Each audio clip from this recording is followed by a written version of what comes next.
The text pinged his phone at 12:07 a.m. Three sentences that would have meant nothing if not for the name hovering above them like a ghost. Clara, can we stay with you tonight? Just until morning. The kids are freezing. Beneath it, a blue pin pulsed on the map. Tremont Street, 4 blocks away, auto-generated by a device that couldn't know it had just thrown a match into a room soaked in memory. Ethan Cole, who had learned to measure his life in quarterly reports, in small inevitable losses, forgot how to breathe. 6 years of silence collapsed into a single, visceral second. In that second, he remembered the voice that never answered, the suitcase left in his hallway, the message that never came. He remembered Clara's habit of tucking hair behind her ear when she lied about being fine. He remembered a laugh that was always a little astonished at its own existence. Car, now. His voice came out wrong, too soft, then too sharp. The driver didn't ask where. The blinking location on Ethan's screen asked for him. Boston in winter wasn't a mood, it was a verdict. The city had iced itself in a sheen that made every step a bargaining session with physics, and the light was the kind of yellow that made honesty look jaundiced. Tremont Street snapped past the window in glassy ribbons. Ethan sat forward, numb and burning at once, trying to make the map move faster with nothing but will. On the bench, of course there was a bench. All terrible nights have benches. Clara had made a fortress out of her body. Her coat was thin and stubborn, her arms curved around two sleeping shapes, the kind of curve you could not learn from books or practice. One of the twins coughed, a dry, papery sound that felt heavier than the night air. Ethan stepped out before the car fully stopped, shoes crunching over frost and grit. His hand opened, closed. He had come prepared to be reasonable, and then to be unreasonable. He had not prepared to be human. She looked up. The years gathered and dissolved in her eyes like flurries through a street lamp. "Are they warm enough?" he asked. The question meant nothing and everything. "We're fine," she said, and tightened the blanket by an inch. Pride is a muscle. Hers hadn't atrophied. "You should go."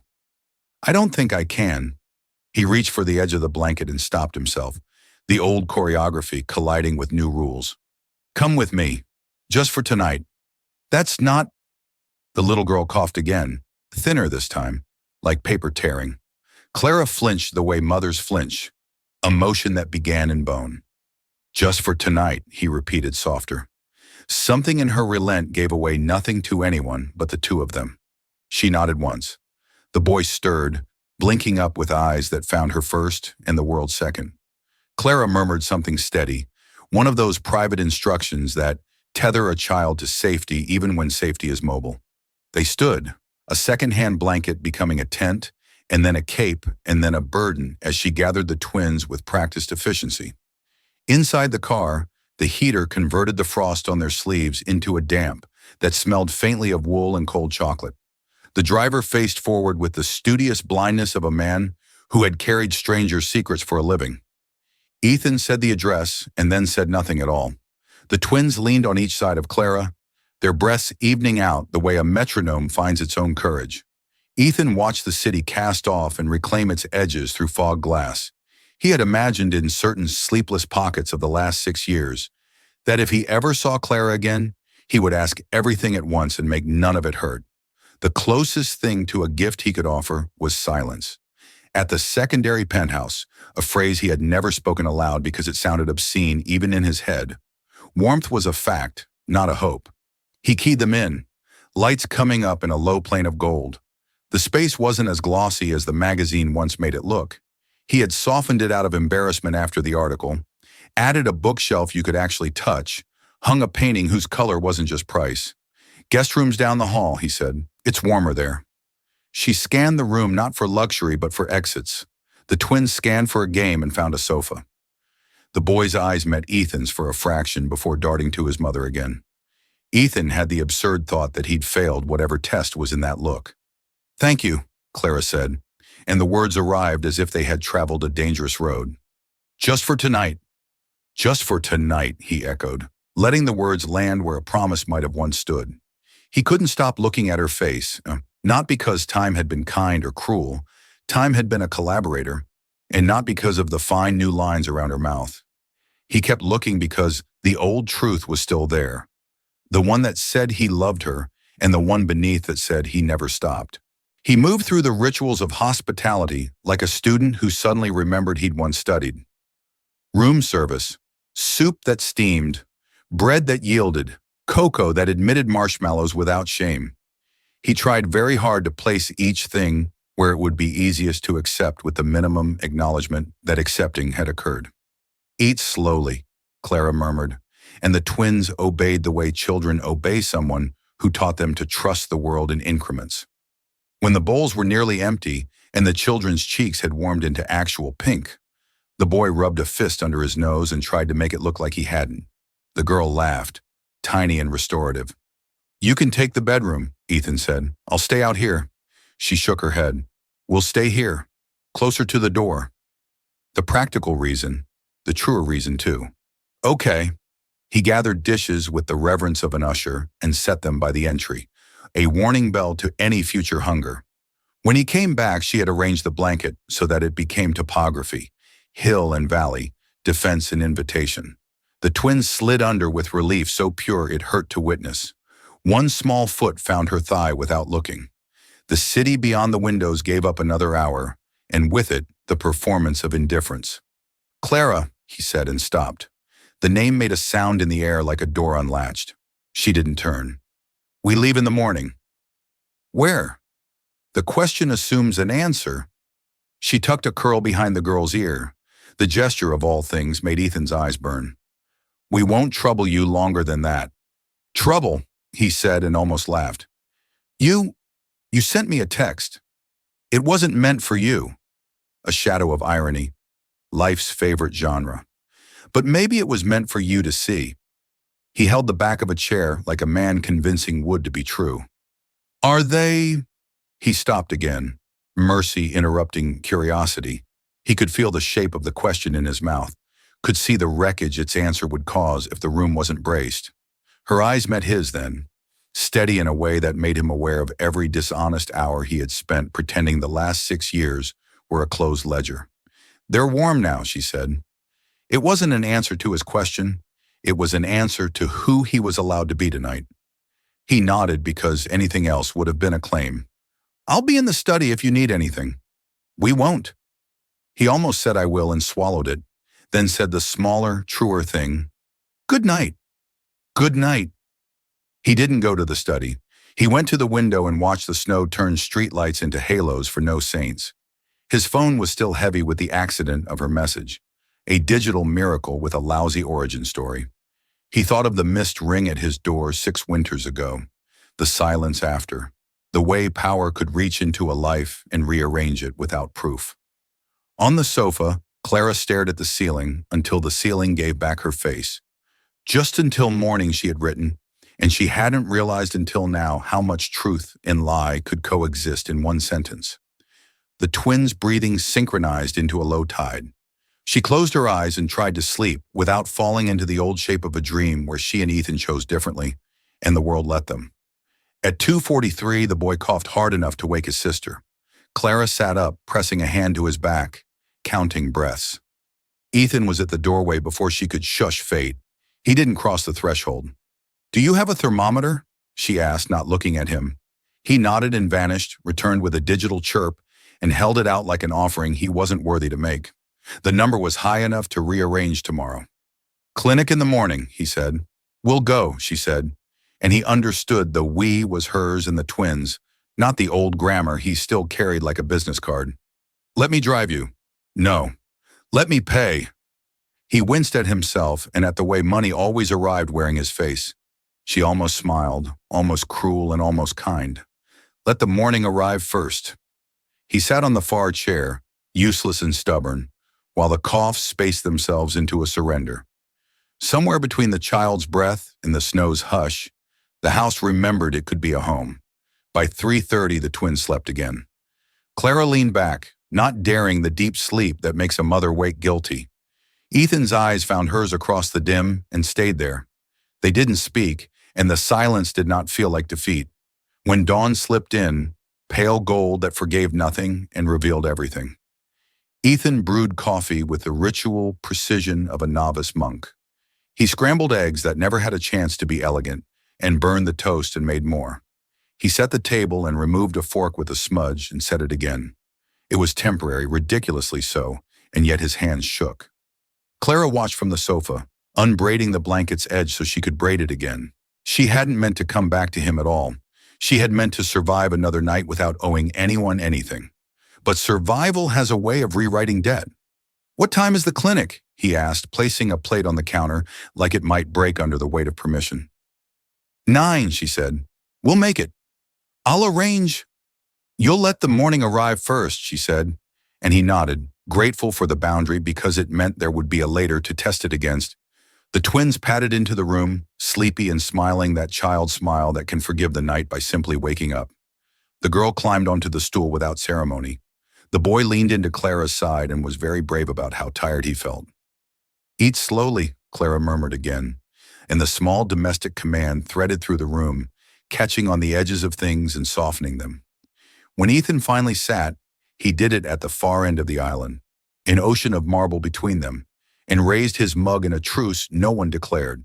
The steam rose, and for a moment, one precise, treacherous moment, he saw it. A table where their mornings had worn a groove. A room where the paintings were chosen, not delivered. A life in which, just until morning, was a joke about how long children sleep on weekends. "Thank you," Clara said, an ordinary phrase that touched the floor like a blessing. "For last night." "You texted the wrong number," he said, and it should have been funny and wasn't. "Maybe it wasn't the wrong one," she said quietly, and the words made a small, seismic sound as they said. Outside, the city shook out its shoulders. Inside, the day waited for them to admit what it was. There would be a clinic. There would be forms. There would be the first unforgiving questions and the answers that pretended to be smaller than they were.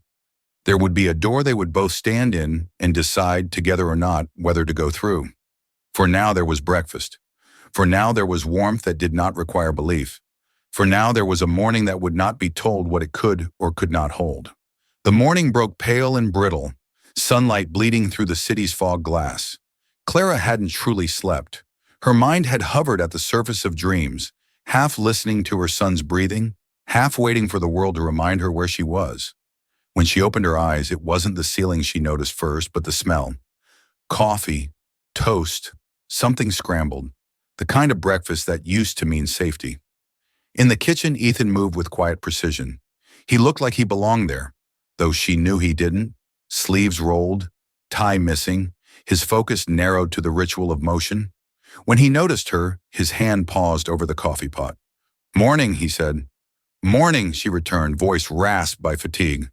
The twins stirred on the couch, soft murmurs followed by a small thud as the boy, Liam, slid off the edge and blinked at the unfamiliar walls.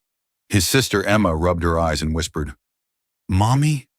Clara was beside them in seconds, brushing their hair back, grounding them with her presence. "It's okay," she said softly. "We're safe." Ethan cleared his throat. "There's breakfast." She hesitated, then led the twins to the table. The food was simple but warm. Scrambled eggs, toast with jam, cocoa that still steamed. Emma's face lit up. Liam's caution gave way to hunger. Clara's stomach clenched at the sight. Gratitude and discomfort tangled together. She picked at the corner of her toast, watching Ethan pour himself coffee as though he were trying not to look too long in her direction. "You didn't have to do this," she said finally. "It's just breakfast," he replied. "You can leave right after if you want." "That was always the plan." A silence settled between them, filled with the soft clink of cutlery and Emma's occasional giggle. But there was something else too, an unspoken current that hummed beneath every word. 6 years of absence had carved an ocean between them, and yet the memory of intimacy made every exchange feel perilously close. When the twins finished, Clara gathered their plates automatically. Ethan reached out at the same time, and their fingers brushed against each other, a touch so brief it shouldn't have mattered. But the moment lingered, sharp and electric. She pulled back first. "I should take them out," she said. "Find something warm to wear. Maybe look for a shelter that's open." "You don't need a shelter," he said, setting the plates aside. "Stay until the weather clears." I don't want your charity, Ethan. It's not charity. His voice was quiet, controlled. It's responsibility. Her eyes snapped to his. Responsibility? For what exactly? Before he could answer, Liam coughed. A small sound, but one that shifted the air. Clara was immediately at his side, her hand on his back. The cough deepened, dry and persistent. Ethan watched the color drain from her face. How long has he been like that? He asked. Since yesterday. It's just a cold. That's not just a cold. He reached for his phone. There's a pediatric clinic 5 blocks away. She shook her head. We'll go later. He looked at her, steady and unblinking. I'll drive you now. Ethan. Clara. His tone was firmer now, not commanding but immovable. Let me help. Just this once. The phrase just this once sat between them like a truce neither trusted. She hesitated, then nodded. Only for the doctor. That's it. The car was warm, the streets less so. Snow pressed against the windows like an afterthought. The twins sat quietly in the back, Emma tracing circles in the fog glass, Liam leaning into his mother's side, clutching the small stuffed rabbit that had survived every hard night. Clara's hands trembled despite herself. At the clinic, the nurse guided them to the pediatric wing with professional cheer. Dad, you can fill this out, she said, handing the clipboard to Ethan. Clara froze. Ethan hesitated only a second before taking it. The pen scratched softly against paper. Name, Ethan Cole. Relationship, parent. The lie came easily, frighteningly easily.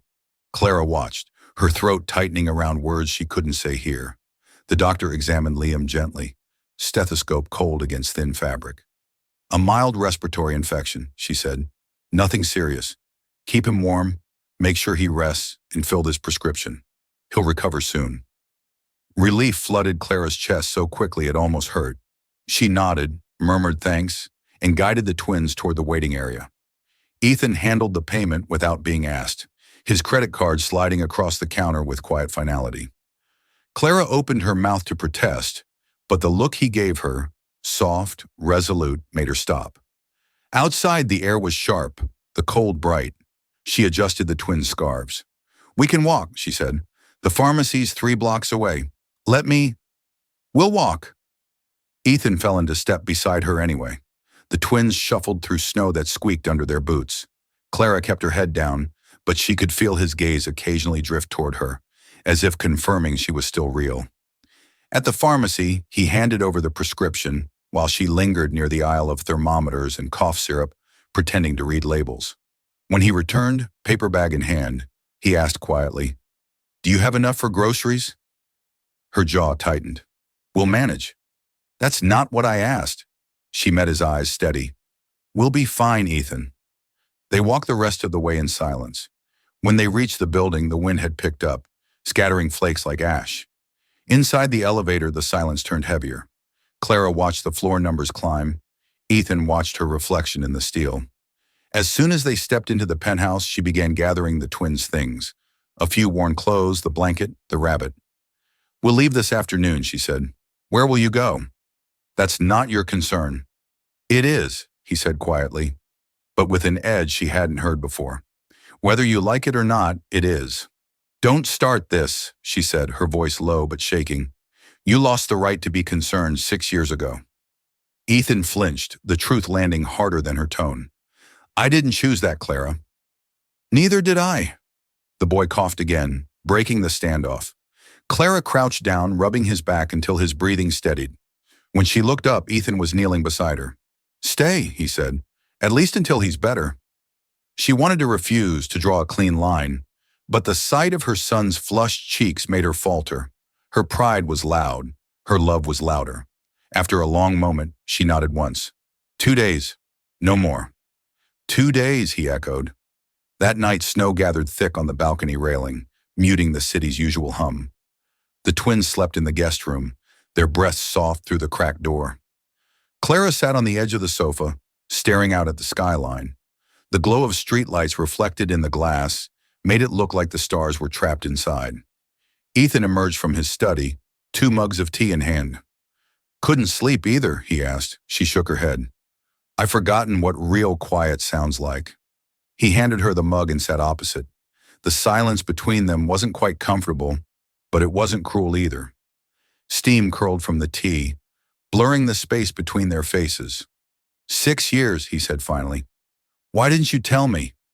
Her grip tightened around the mug. Because it wouldn't have changed anything. You don't know that. I know exactly what your family's capable of, she said, her voice steady, almost calm. They made sure I disappeared. They wanted your reputation clean. I had nothing to offer but trouble. Ethan leaned forward, eyes dark. You had everything I ever wanted. Her laugh came brittle, too quick. Then you should have come after me. I didn't know where you went, he said. I searched. They made sure you wouldn't find me. The truth hung between them like a live wire, humming with every word they'd never spoken. Outside, the snow kept falling, soundless and merciless. 2 days, she said finally. That's all I promised. He nodded slowly, but his gaze didn't waver. Then I'll make them count. She looked away out the window, where the city blurred into silver and shadow. Don't, she whispered, almost to herself. Don't make me remember. But he already had. Morning arrived like a soft apology, pale light threading between the blinds, washing the edges of the room in a hush that asked not to be broken. Clara woke to the sound of small feet, Emma's quick, whispery steps, and the slower, careful patting of Liam, still a little fragile. She pressed the back of her hand to his forehead. The heat had settled, not gone, but no longer blazing. In the kitchen, Ethan was already there, sleeves rolled, a dish towel tossed over his shoulder like a man who'd practiced a different life in his head so many times that muscle memory had formed without reality's permission. He had spread out bowls of oatmeal, a jar of honey, blueberries that popped like small blue planets in the pale morning. When he looked up, he didn't look surprised to see them. Relief walked across his face and then tucked itself away. How's he feeling? He asked. Better, Clara said, her voice quiet. No fever. Good. He tilted the honey slowly, patient as if sweetness was a thing you coaxed rather than poured. The twins climbed onto stools, Emma with the imperious certainty that stools exist for climbing, and Liam like he was making a truce with gravity. Clara guided them into the morning the way she did everything, with a hand on his shoulder, a murmured instruction, a glance that said both now and it's okay. Ethan sat across, leaving a strip of island marble between them, wide enough for an ocean. Emma blew across her spoon and announced, It's like winter jelly.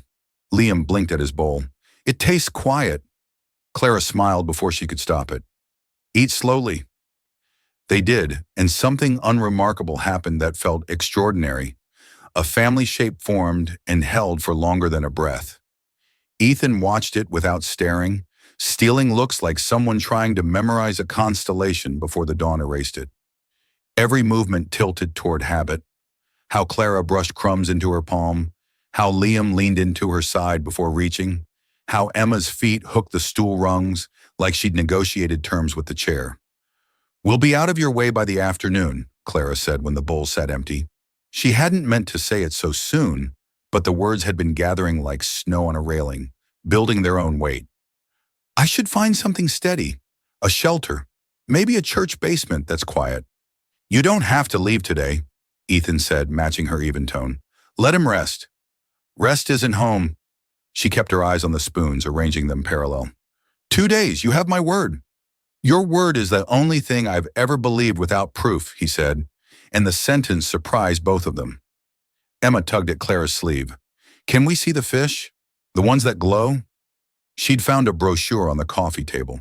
Blue light and drifting jellyfish, like lanterns underwater. They need rest, Clara began. An hour, Ethan said, cautious, offering instead of insisting. Warm coats, a short walk, then straight back. Clara hesitated. The kids hadn't had a day that wasn't about surviving in a long time. Their eyes shone like morning in a teacup. An hour, she agreed. Then naps.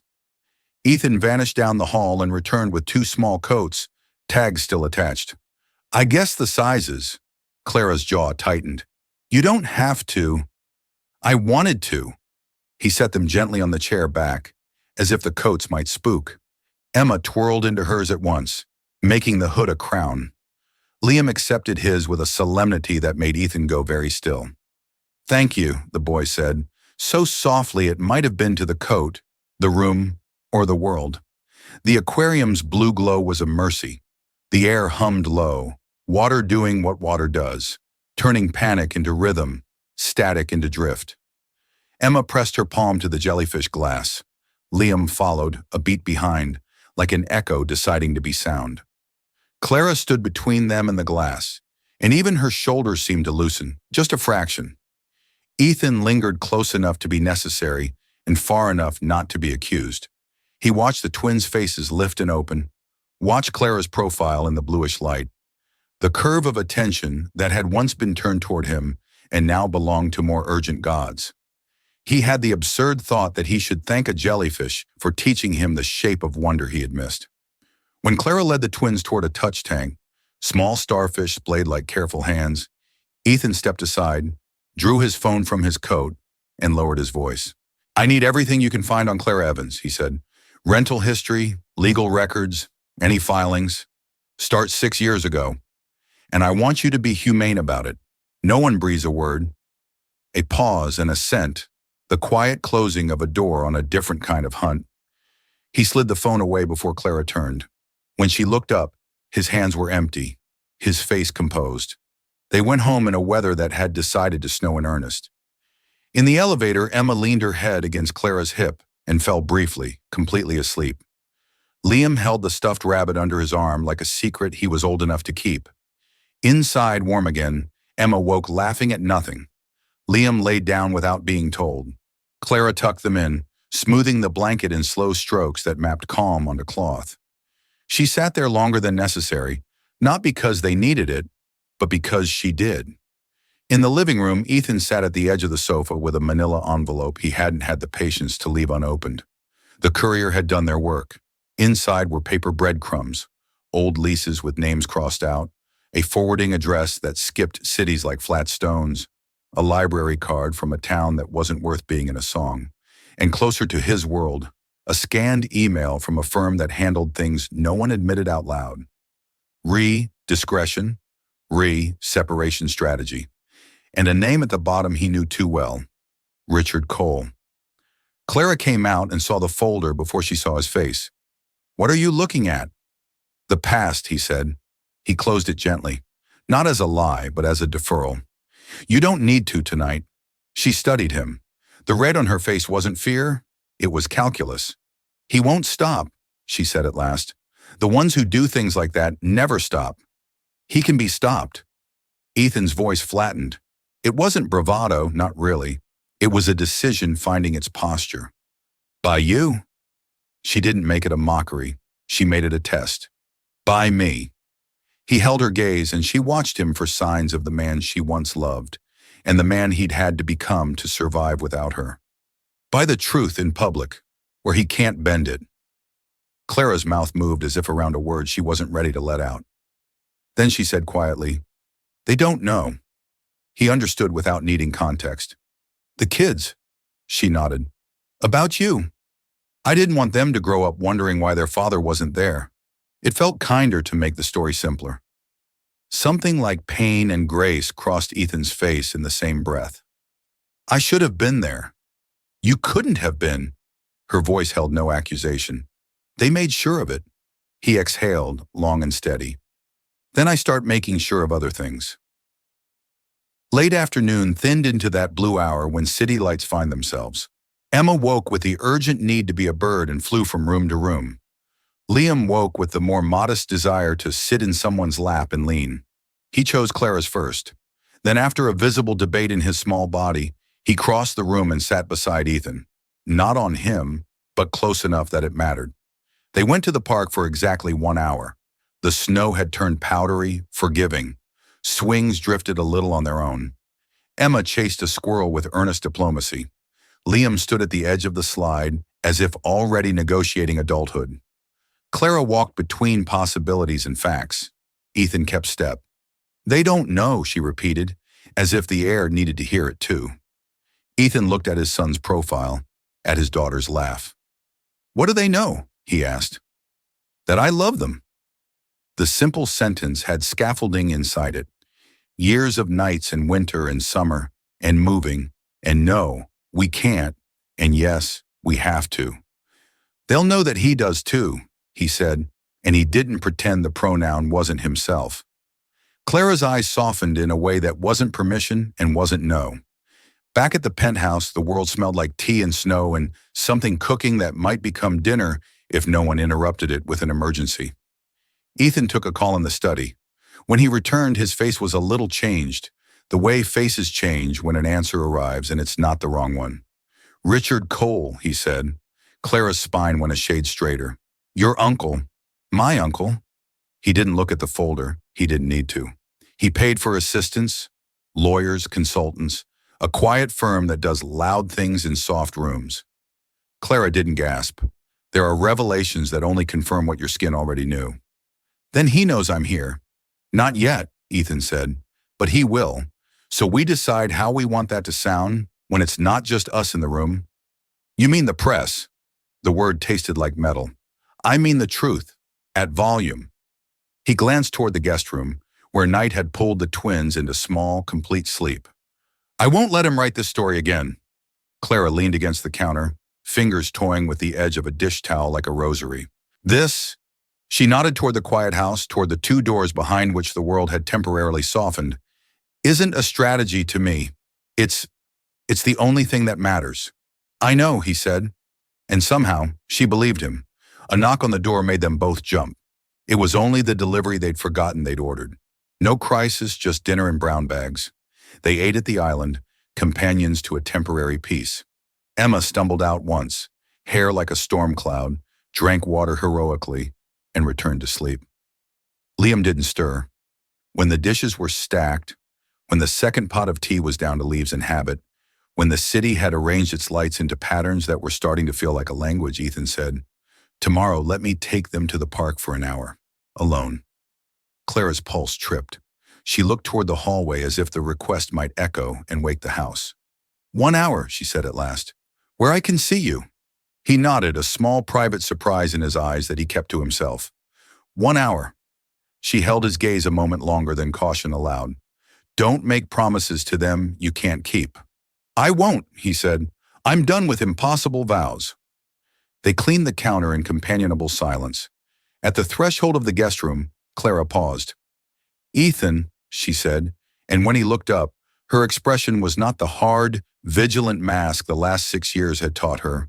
It was the one from before, the one that allowed both fear and hope to sit in the same chair.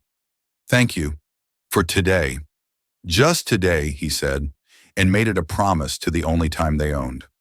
Snow began again outside, quiet and agreeable.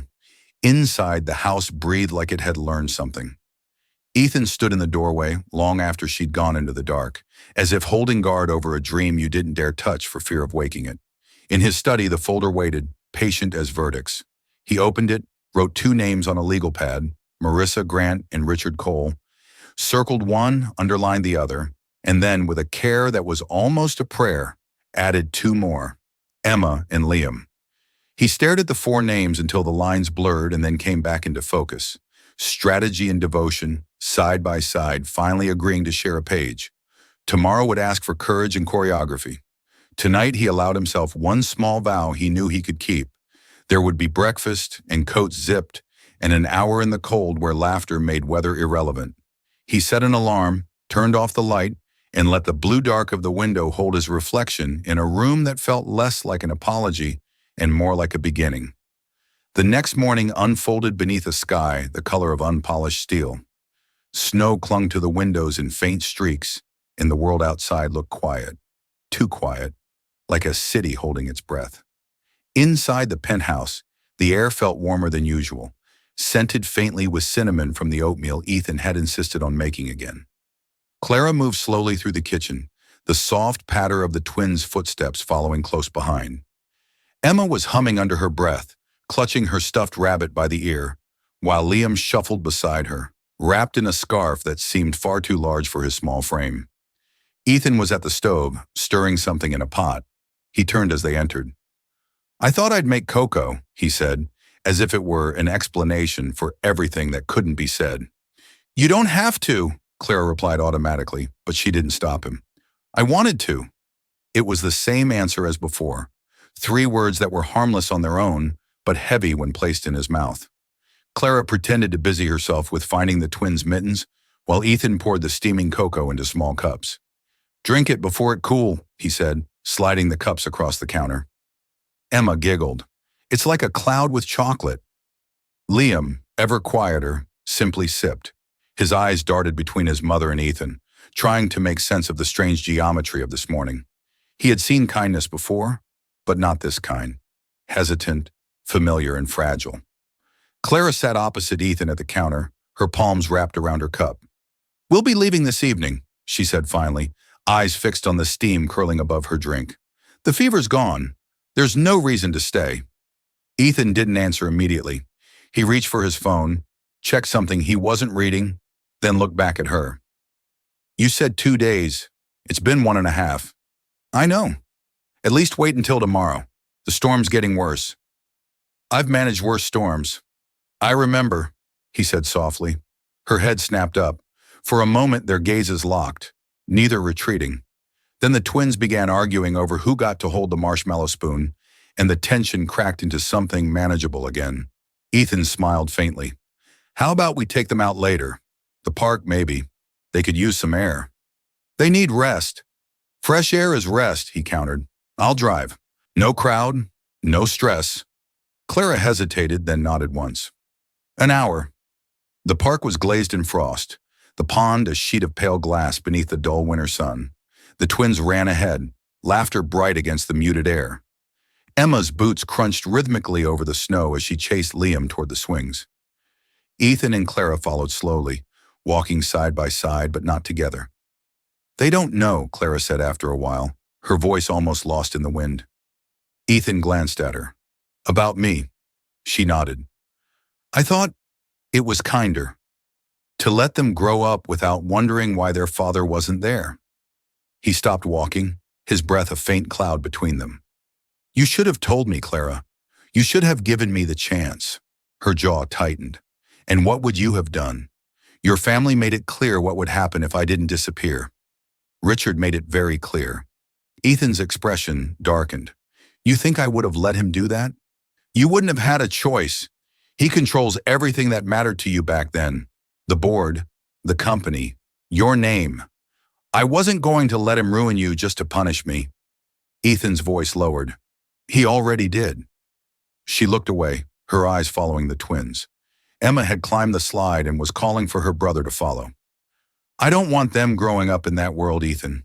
The one where power means control and love comes second." He took a slow breath. "Then we build a different one." She didn't answer, but her silence wasn't rejection. It was disbelief that he still thought such things were possible.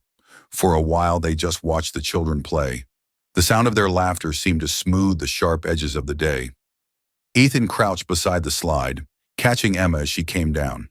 She squealed, bright and alive, then darted back toward the swings. Liam watched, smiling for the first time in days. Clara's eyes softened despite herself. It was easy to forget, for a few moments, the years between them. The betrayals, the fear, the distance. Easy until Ethan's phone vibrated in his coat pocket. He stepped away to answer. His voice dropped low, the way it always did when business and danger blurred. "I've got the file," a voice said on the other end. "You were right. Richard Cole initiated several payments to a private agency 6 years ago. Same month, Clara vanished. Discretion contracts, non-disclosure clauses. It's all there." Ethan's throat tightened. "Send everything to me." Quietly. He ended the call and turned back toward the playground, but Clara had already noticed. "You're digging into it," she said when he rejoined her. "I needed to know the truth." "The truth won't change what happened. It'll change what happens next." Her brows drew together. "You think confronting him will fix this?" "He'll destroy you, Ethan. He always wins." "Not this time." "Don't," she began but stopped herself. "Don't make this about revenge." He shook his head. "It's about us, about what he took." Clara stared at him, seeing the old fire she used to love, and the same fire that had once burned them both. She wanted to believe him. God, she did. But hope was a dangerous thing to feed when you'd learned to survive on scraps. That evening, while Clara tucked the twins into bed, Ethan sat in his study, surrounded by a silence that hummed with purpose. The manila folder lay open before him. Receipts, transfers, legal statements, and at the bottom, Richard Cole's signature. A knock on the door broke his focus. Clara stood there, the soft light from the hallway haloing her face. "What are you going to do?" she asked quietly. "Expose him." She stepped inside. "That's suicide, Ethan. He's too powerful. The board won't believe you. They'll believe proof. You'll lose everything." He met her eyes. "Then at least I'll lose it for something that matters." Her throat worked, but no words came. She turned away, arms folded. "You're still the same," she said finally, "always ready to throw yourself into a fire and call it salvation." He stood. "And you're still the same, ready to walk through it alone." The words hung there, raw and bare. For a moment, neither moved. Then Clara exhaled and said, almost to herself, "He's not going to stop until he ruins us both. Then we don't hide anymore." Ethan's tone was quiet, but it had the steel of conviction. "We tell the truth publicly. Let him try to twist that." She turned to him, startled. "You mean the press?" "Yes, we make it known before he can bury it again." Her eyes flashed. "That would destroy your company. Your name." "I can rebuild a name," he said. "I can't rebuild time." The silence that followed was a strange, fragile truce. Outside, the snow began to fall again, the flakes lazy and endless. Inside, two people who had once been everything to each other now stood at the edge of something new, something that looked like both war and redemption. Finally, Clara whispered, "If you're going to do this, then I'll tell my story too. All of it. No more lies." Ethan's gaze softened. "Then we fight together." "For them," she said, nodding toward the twins' door. "For them," he echoed. The snow thickened, blurring the city's lights into halos. For the first time in years, the distance between them began to thaw. Not with promises, but with the decision to stop running. By morning, the city had that washed-out look Boston wears after a night of steady snow, a palette of pewter and pearl. The penthouse felt like a small ship afloat in it, warmth humming in the vents, the faint clink of mugs from the kitchen as Ethan set out coffee he barely tasted. Clara moved through the rooms quietly, as if speaking too loudly might wake the past. The twins were absorbed in a puzzle on the rug, Emma fitting sky pieces together with determined huffs, Liam turning edge pieces into a border with the solemn patience of a cartographer. On the counter lay the folder that had stolen sleep from Ethan, its corners softened by his handling, its contents hard as iron. He had stacked the pages in the sequence a prosecutor might choose: bank transfers from Richard Cole's discretionary fund, memoranda with the antiseptic euphemism of separation strategy, an invoice from a firm that promised quiet solutions to sensitive matters.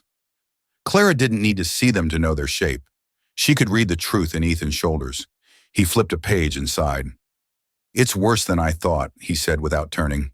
"This wasn't a one-off. He retained them for a year. Monthly reports, contingencies." Clara set 2 bowls of oatmeal on the island, let the steam climb. "Of course he did." She said it gently, like a teacher guiding a bright student to the obvious.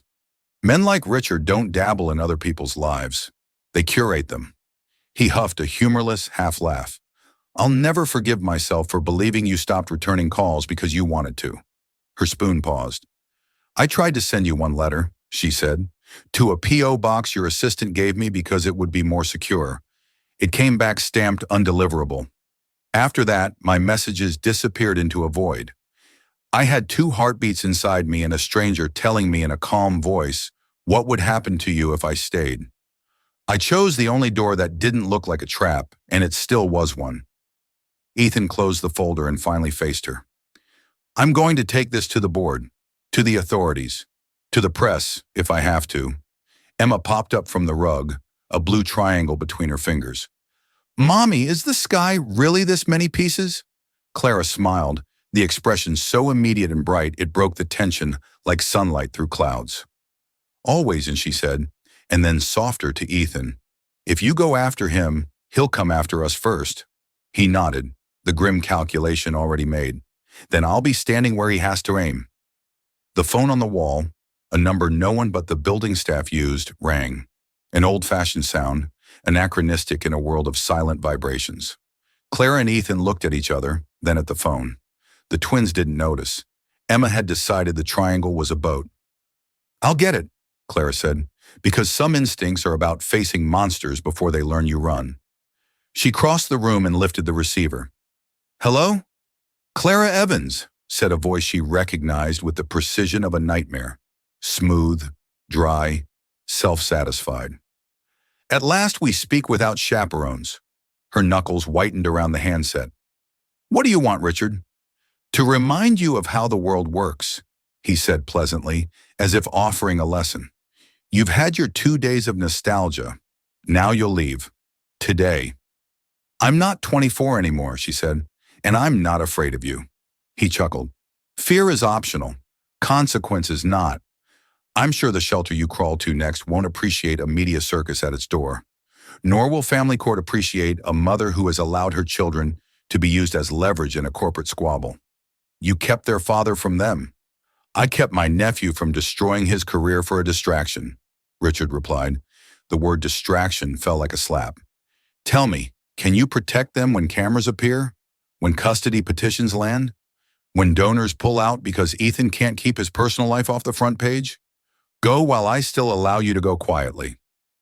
Clara let silence answer first. She was good with silence.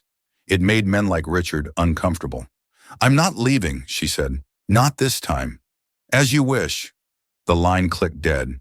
Ethan was already on his feet. "Richard?" She nodded, setting the receiver back with deliberate care. "He knows I'm here." He took a breath that looked like it might crack his ribs. "Then we move now." "Move where?" she asked. "To court? To a microphone? Do you think truth protects children when power wants a different story?" He reached for his phone. "To a lawyer. Mine. The best one I know, who still has a soul." He dialed, and when the call connected, his voice was low and controlled. "Marissa, I need you at my place. 10 minutes ago." They waited. Clara sat with the twins and stitched the puzzle sky, while Ethan stared at the folder again, as if will alone could set it on fire. The elevator chimed, and a woman in a charcoal coat stepped into their small ship of warmth, hair pulled back, eyes alert. She took stock in one glance. Children on a rug, a woman whose posture was more defensive than afraid, a man vibrating with leashed action, and a stack of paper that smelled like a rotten thing dug up. "Marissa Grant," she said to Clara, offering a hand. "I work with Ethan." "With is the word she makes me use when she says for," Ethan said. Marissa cut him a look that suggested fond exasperation. It steadied the room. They sat at the island while the twins negotiated whose turn it was to put the last piece.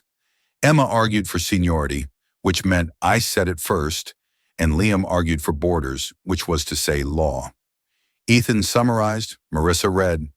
Clara answered the kind of questions you hate answering because the truth makes you small again. When Marissa closed the folder, she did it in a way that said she'd already architected an opening salvo. "Short version," she said, "he's vulnerable. If these transfers are what they look like, Richard's got a corporate problem as well as a moral one. Breach of duty, misuse of funds. That gives us leverage, but he won't fight there first. He'll go personal, petition for emergency orders, public relations smear, paint Clara as unstable, and you as reckless. He'll make it about protecting the company." "Can he get temporary custody?" Clara asked. She didn't tremble, but the words seemed to move through her like cold. Marissa didn't lie. "If he can convince a judge the children are in danger, but judges like stability. If we present a plan, medical care, schooling, a housing arrangement that isn't temporary, his case shrinks.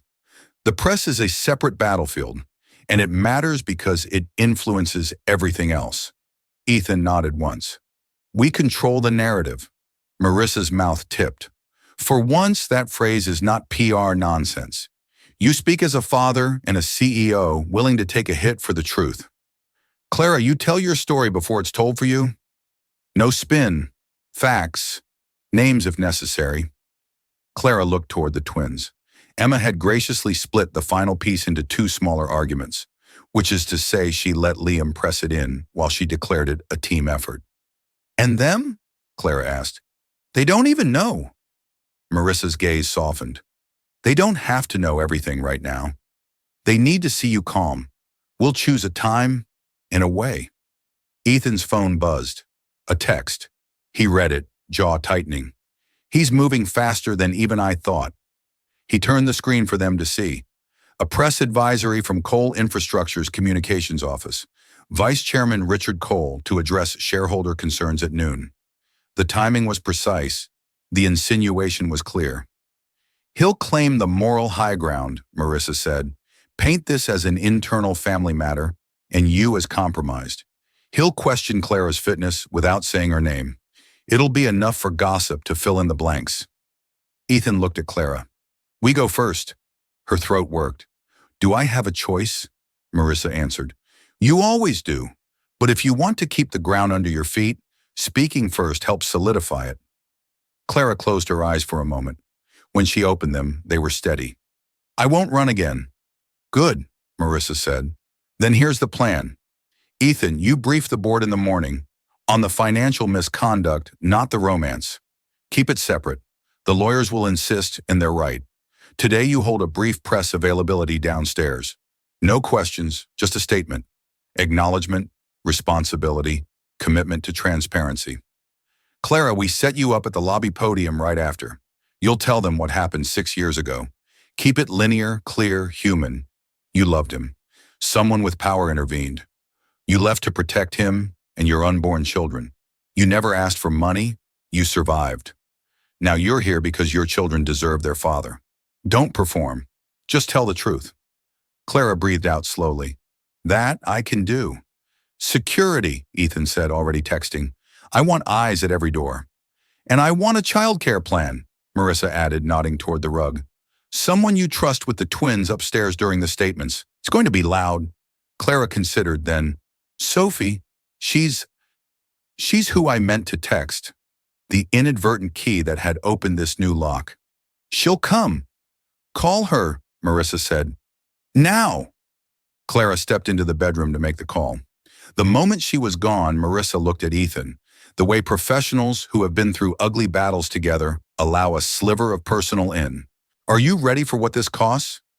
Cost is a language I speak, he said, and this one finally buys something worth owning. Marissa nodded like a verdict.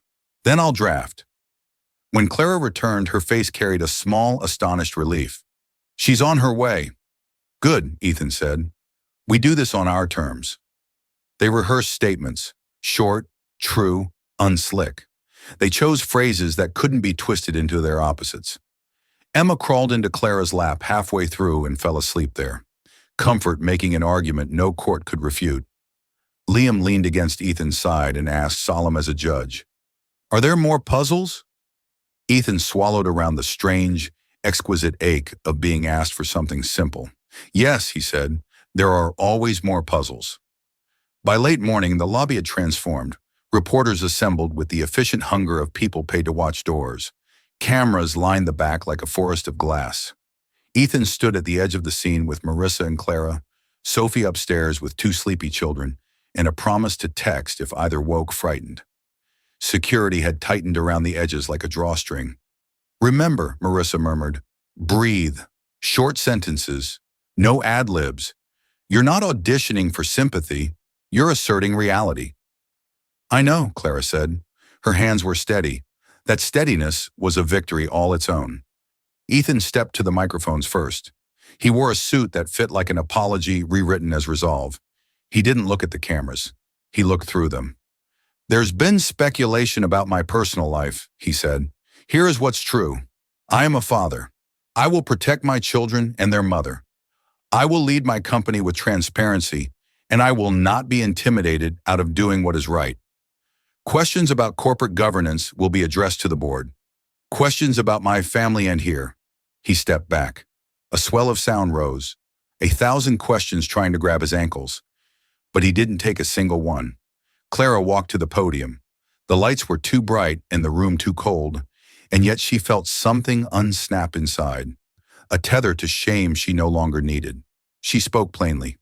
6 years ago, I was in love with Ethan Cole. We planned a life together. Then someone with power intervened. I was told if I stayed, his life would be destroyed.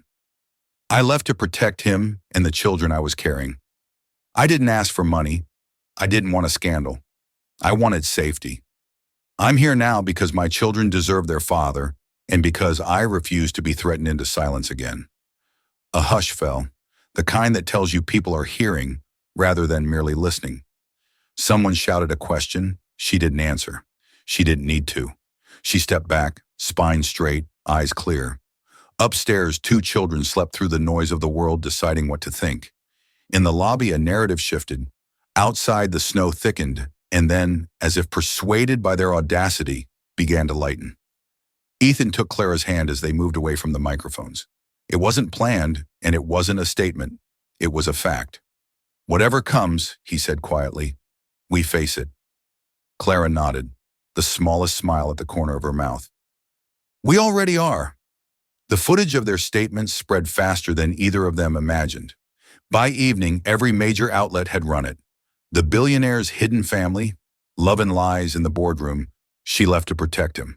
But the headlines didn't sting as much as Ethan expected.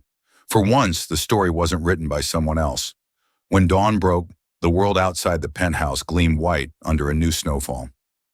The city was hushed, as though stunned into quiet after the storm of their truth. Inside, the twins sat at the kitchen table, devouring pancakes Clara had made as a peace offering to normalcy. Their laughter filled the space where fear had lived too long. Ethan stood by the window, coffee cooling in his hand, phone buzzing every few minutes. Messages from colleagues, investors, and old friends poured in. Some supportive, others cloaked warnings. He ignored most of them. The only message he waited for hadn't arrived yet. Clara watched him from across the room. His eyes looked tired but certain, like someone who had already chosen his battle and accepted its price. She came closer, brushing her hand lightly across his arm. You should eat before the board meeting, she said. He shook his head. I'll eat after, when it's done. Ethan, she began, but stopped when he turned to her. I'm ready, he said simply. They'll try to bury this under policy and reputation management, but I have proof, and I have the truth. She studied him for a long moment. Be careful with that word. Truth breaks things too. He smiled faintly. Sometimes things need to break before they can be rebuilt. At Coal Infrastructure headquarters, tension rippled through the corridors like static. Reporters still loitered outside, their camera lenses flashing against the snow. Inside, security guards checked every ID twice. Ethan walked through the glass doors with Marissa at his side, the manila folder clutched under one arm like a weapon. The boardroom was already full when he entered. Richard sat at the far end of the table, posture easy, expression unreadable. The other board members shifted uncomfortably, their eyes flicking between uncle and nephew. Ethan, Richard greeted with a smile that didn't reach his eyes. I assume you've come to discuss yesterday's spectacle. Ethan placed the folder on the table. No, I've come to discuss yours. He opened it slowly, spreading out the documents. Bank transfers, invoices, and correspondences stamped with Richard's signature. The sound of paper sliding across the polished wood was louder than any accusation. These are records of unauthorized transactions, Ethan said. Funds redirected from company accounts into private consulting firms, firms that specialize in reputation management, surveillance, and coercion, including payments made 6 years ago to locate and silence a woman named Clara Evans. A murmur swept the room. One of the older board members adjusted his glasses, leaning forward to read. Richard's tone turned cold. Be careful, Ethan. You're making dangerous claims. I'm presenting evidence, Ethan replied evenly.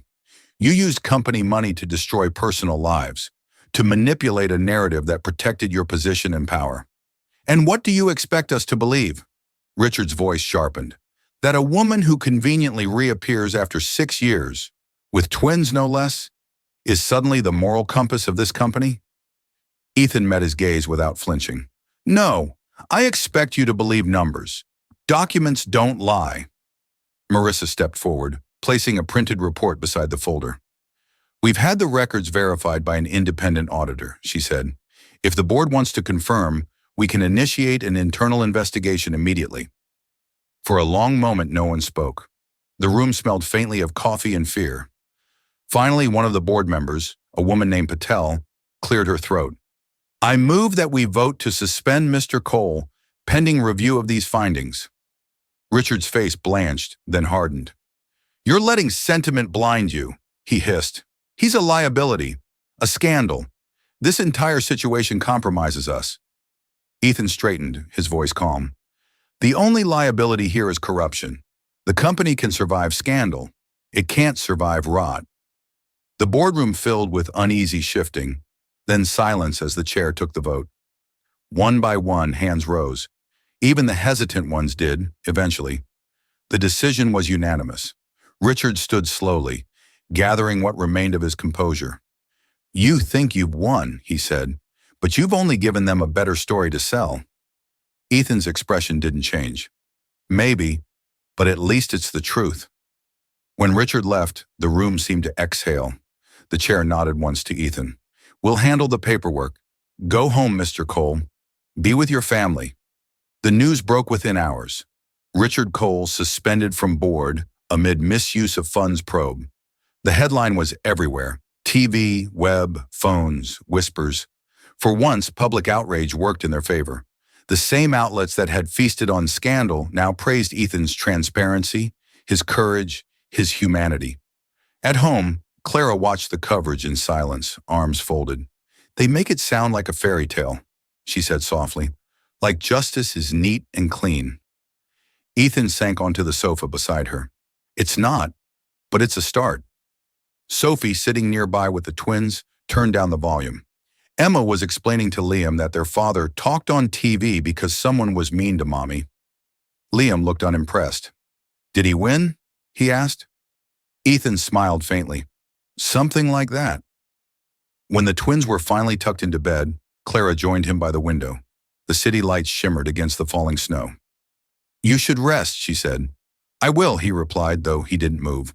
She watched him for a while before speaking again. "What happens now?" He glanced at her. "We start over." Her laugh was small, disbelieving. "You make it sound easy." "Nothing about this was easy," he said, "but we have the chance to live without hiding. That's more than I thought we'd ever have." Clara turned back toward the window. "You really think people will forget? The headlines, the judgment." "People always move on," Ethan said. "But I don't care if they do. I care that the twins wake up tomorrow and know they're safe." She looked at him, searching his face for the man she once loved, and found him, changed but real. "They already are," she said. Outside, the snowfall softened, turning to a quiet drift. Inside, something else softened too, the sharpness that had lived between them for years. Ethan reached out, brushing a strand of hair from her face. "Thank you for not running this time." "I was tired of running," she said, her voice barely above a whisper. "And maybe I miss believing in you." He smiled, weary and hopeful all at once. "Then maybe we both get to believe again." They stood in silence, the city spread before them, the weight of their past finally beginning to lift. Somewhere beyond the skyline, the world kept spinning, messy, loud, indifferent. But here, in the warm hush of a room that finally felt like home, two people who had lost everything found something worth keeping. When Clara turned away from the window, Ethan was already looking at her, not as a man searching for forgiveness, but as one ready to build something new. And for the first time in years, she didn't flinch from the possibility. The first days after Richard's removal were quieter than either of them expected. The world outside didn't stop. News still pulsed through screens, board members still called, and investors still asked for reassurance. But inside the penthouse, something subtle had shifted. The noise that had once filled every corner of Ethan's life had gone still. For the first time in years, silence didn't feel like absence. It felt like peace. Morning light stretched across the floor in soft gold ribbons. Clara moved through the kitchen barefoot, pouring milk into two small bowls while the twins bickered gently over who got the blue spoon. She caught herself smiling at the sound. It had been a long time since her mornings were made of this. small, ordinary arguments and the sound of children eating too fast. Ethan leaned against the doorway, coffee in hand. His tie hung loose around his neck, half an afterthought. "They're going to get syrup everywhere," he said, watching Emma dunk her pancake into the bowl like an artist testing color. "Then they're learning to improvise," Clara said without looking up. He laughed softly. "That's one way to put it." There was something easy about the way they spoke now, no longer navigating every word like a minefield. The tension that used to shadow every silence had thinned. The air carried warmth, the kind that lingers after survival. When breakfast was done, Emma dragged Liam toward the living room, declaring that the fort they'd built from couch cushions needed serious structural improvements. Clara leaned back in her chair, watching them go. "They're adapting faster than we are," she said. Ethan set his mug down. "Kids are better at new beginnings." She turned her head toward him. "And you?" He met her eyes. "I'm learning." Later that morning, they stood outside a renovated brownstone in South Boston. The street still shimmered with melting snow, sunlight bouncing off the puddles. In the distance, church bells rang faintly, a sound both grounding and unreal. The building before them wasn't corporate glass and marble. It was brick, warm and solid, the color of autumn leaves. On the new sign out front, freshly painted letters read, "The Evans Cole Foundation, Community Housing Initiative." Clara's fingers brushed the lettering. "You kept the name," she said quietly. Ethan's voice was calm, almost humble. "It was yours first." "This wasn't necessary, Ethan." "I know," he said, his breath fogging in the cold. "But it's right." The foundation's mission was simple: affordable housing, safe spaces for families starting over, programs for single parents who had nowhere else to go. The blueprint had begun as a sketch on Ethan's desk during the long, restless nights of waiting for the board's verdict. Now it stood here, walls real and warm, its doors open. Inside, the air smelled faintly of paint and new beginnings. Volunteers moved boxes, laughter echoing from upstairs where furniture was being assembled. A reporter lingered near the entrance, waiting for a quote. But Ethan waved them off. Today wasn't about headlines. Clara walked down the hall, her fingertips grazing the walls. "You built this," she said softly. "We built this," Ethan corrected. "Your story built it. I just had the money to give it shape." She stopped and looked back at him, something fragile and fierce in her expression. "And what about you? What happens now that Richard's gone?" He hesitated before answering. "The board wants me to take his seat permanently. But I think I'm done with towers." She smiled faintly. "You're walking away?" "I'm walking towards something else." His gaze followed the sound of the twins' laughter outside, where they were chasing each other through the patch of courtyard snow. "Something that feels more like living." For a long time, neither spoke. The world around them hummed quietly, workers moving, sunlight shifting through wide windows. Clara could feel the ache of everything that had brought them here. The cold park bench, the wrong number, the years of silence, and how it all somehow added up to this moment. "I used to think," she said finally, "that love was supposed to save you. But maybe it's just supposed to remind you what you're fighting for." Ethan's voice was steady. "It reminded me. Every day you were gone." That evening, they took the twins back to Tremont Street. Snow had begun again, soft and weightless, dusting the world in memory. The bench was still there, the same one where everything had started. The city's hum surrounded them, gentler this time, like a song that finally knew its ending. Clara brushed snow from the bench and sat down. "This is where everything changed," she murmured. Ethan sat beside her, and where it started again. Liam was stacking snowballs in a neat pile, while Emma tried to convince him that one of them was definitely a snowcat. Their laughter echoed down the street, bright and untamed. Clara turned her hands toward the cold, watching her breath fog the air. "I used to come here sometimes," she said. "After work, before the shelters closed. I'd tell myself if I could make it through one more night, maybe something would change."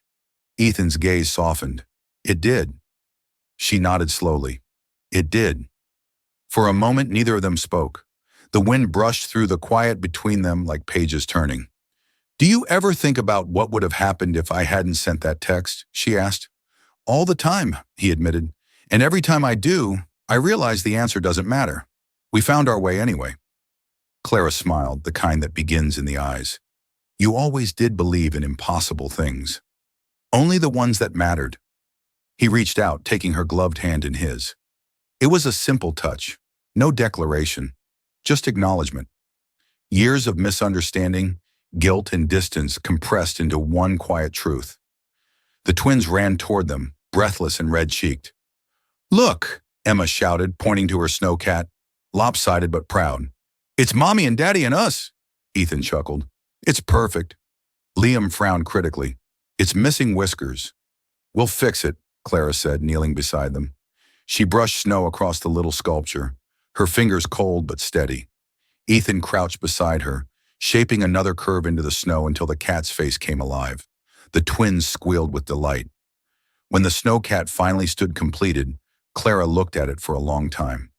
You know, she said softly, for something made of ice, it feels warm.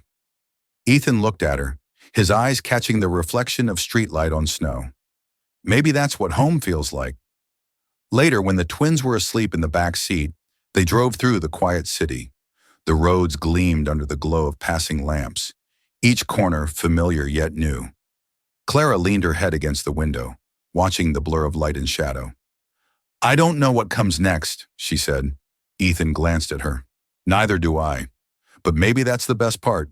She turned toward him, studying his profile, the softened lines, the steadiness in his hands on the wheel. You're different, she said. So are you.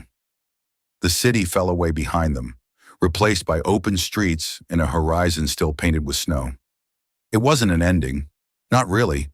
It was the quiet breath that comes after a long storm. The space where something new could begin. As they stopped at a red light, Clara reached across the console, her hand resting on his. He looked down, surprised, then smiled. For what it's worth, she said, I'm glad my thumb slipped that night. He laughed softly. Me too. The light turned green. They drove on, the hum of the engine mingling with the faint rhythm of their breathing, the city's glow fading behind them like an old dream they no longer needed. Above them, the snow kept falling, not as a storm, but as a blessing. And somewhere in the quiet between heartbeats and headlights, they found what they had lost 6 years ago. Not perfection, not the past, just a future.